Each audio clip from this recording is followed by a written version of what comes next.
Hey guys, it's me Astrid, and today I wanted to show you another species orchid that's really easy to grow and is just very rewarding, at least for me, and that is Prosthechea radiata. So you can see here it's got these very cute little flowers, sort of like the Prosthechea cochleata. Um, it's got it's got a hinged lip that can come down off of the column like that. So, and it looks kind of like a little octopus in a bonnet, much like the Prosthechea cochleata or Encyclia cochleata or whatever it happens to be called right now. I am not the expert on naming conventions of orchids. Oh. Um, I actually have two of these. I think this is from the same plant. And I got this at an orchid show a few years back. And at the time, it was, I didn't notice until I got it home, but it was horribly infested with mealybugs. So what I did was I took the bulbs and I stripped all the leaves down and I cut all the roots off. Like these three bulbs were what I had on this one, and these three bulbs were what I had on this one. And I stripped it down to nothing, and I dipped it in Physan, and I sprayed it in a bug spray, and I really went pretty full on trying to get rid of the pests on these. But despite my abusive welcome into my home, these guys have done really well for me.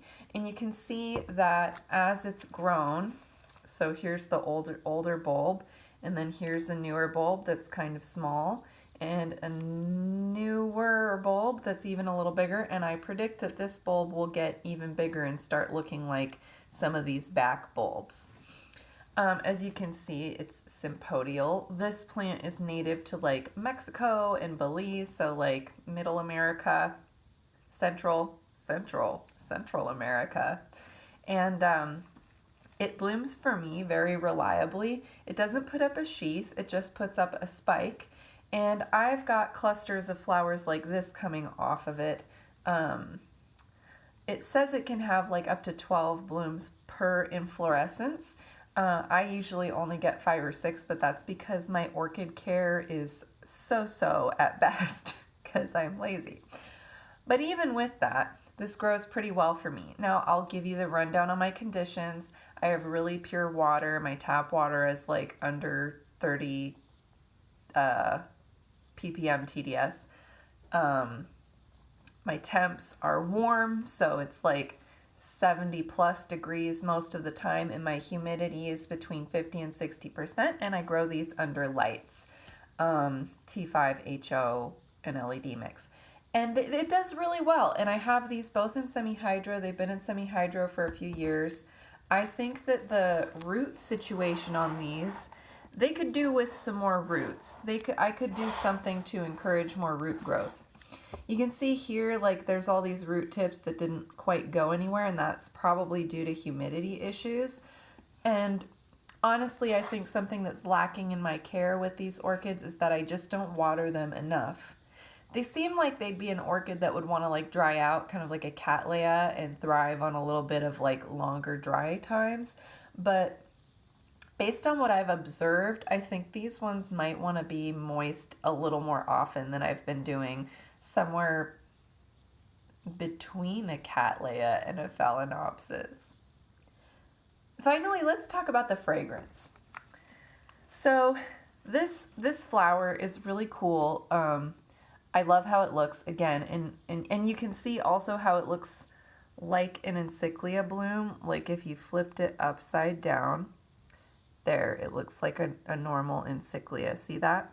Anyway, the fragrance is cool on these flowers because at night it smells like sugar cookies, like really good sugar cookies. It even has a little bit of the fragrance now. And then sometimes, like as the fragrance is building up or as it's coming back down when darkness is coming, it smells like pizza crust. It's so weird, but I swear to God, like there are some orchids that really smell hot doggy, pizza crusty. There's some kind of like savory element to the fragrances as they layer their way up. But this one, luckily, the ultimate fragrance is sugar cookies, and I really like it, and it kind of fills that corner of the basement. So if you want an easy growing orchid that's not very fussy and blooms reliably, Prosthechea, I looked this up on the AOS, Prosthechea radiata is going to be a good one for you. Give it a try if you want to have species orchids and you're nervous. This one is a pretty tough guy as far as I can tell. So thank you so much for watching. Have a great day. Bye-bye.